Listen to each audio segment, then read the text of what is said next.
Hello friends, आज हम सरल समीकरण, इसमें कंपटीशन में क्या होता है कि प्रतियोगिता में इस प्रकार के सवाल आते हैं गणितीय भाषा में लिखा हुआ, तो उसको हम सरल समीकरण के तहत किस प्रकार से सोल्व करेंगे। देखो, जैसे क्वेश्चन नंबर 1 दे रखा है कि वह संख्या ज्ञात कीजिए। अपने को संख्या नहीं दी हुई है जिसका 1/4 7 से 3 अधिक है, ठीक है ना। तो इस प्रकार की भाषा का जैसे सवाल आ जाता है तो हम कैसे सोल्व करेंगे, कैसे हल करेंगे। तो हम जैसे माना वह संख्या अक्स है, क्योंकि संख्या अपने को दी नहीं हुई है तो हमने वह अभिष्ट संख्या अक्स मानी है। तो माना वह संख्या अक्स है, इसका 1/4, चौथाई बोले तो चौथा हिस्सा, तो ये अक्स बटा 4 यानी 4। अब आगे इसमें क्या दिया है कि इसका 1/4 7 से 3 अधिक है, तो इसको हम प्रश्नानुसार सेट कर लेते हैं। तो देखो, x बटा 4 माइनस 7 बराबर 3।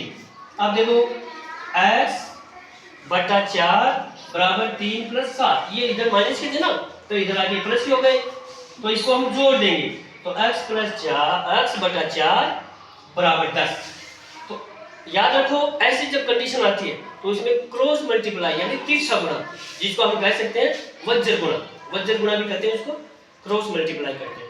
तो 4 को 10 से गुणा कर देंगे तो 4 × 10 यानी 40 हो गई, तो x बराबर 40। तो वह संख्या कौन सी आ गई, 40 हो गई। तो इस प्रकार से, इसी प्रकार देखो एक दूसरा और सवाल है, किसी संख्या के 4 × 10 का योग 50 है, वह संख्या ज्ञात कीजिए।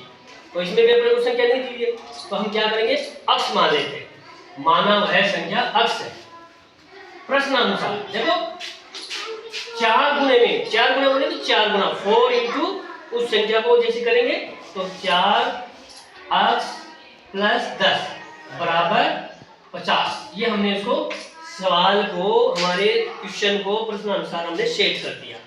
अब देखो 4x बराबर, ये 10 है ना, इधर प्लस का है, बराबर के इधर जाएगा तो माइनस का हो जाएगा। तो 4x बराबर 50 में से 10 निकाल देंगे, तो 50 में से 10 निकाल देंगे कितना है, 40। तो 4x बराबर 40 और x बराबर 40 बटा 4। x के साथ जो भी संख्या होती है वो हमेशा ध्यान रखना बटा में जाती है नीचे, ठीक है ना। अब 4 के पारे से हम 40 को यानी 40 में 4 से डिवाइडेशन कर देते, काट देते, तो 4 एकम 4 यानी 4 एकम 4 और ये 0 का 0, ये आगे 3 10। तो वह संख्या कौन सी है, 10। तो इस प्रकार से ऐसे गणितीय भाषा में अगर कोई सवाल प्रतियोगिता में आ जाता है तो हम उसको सरल समीकरण के द्वारा सोल्व कर सकते हैं आसानी से। Thank you.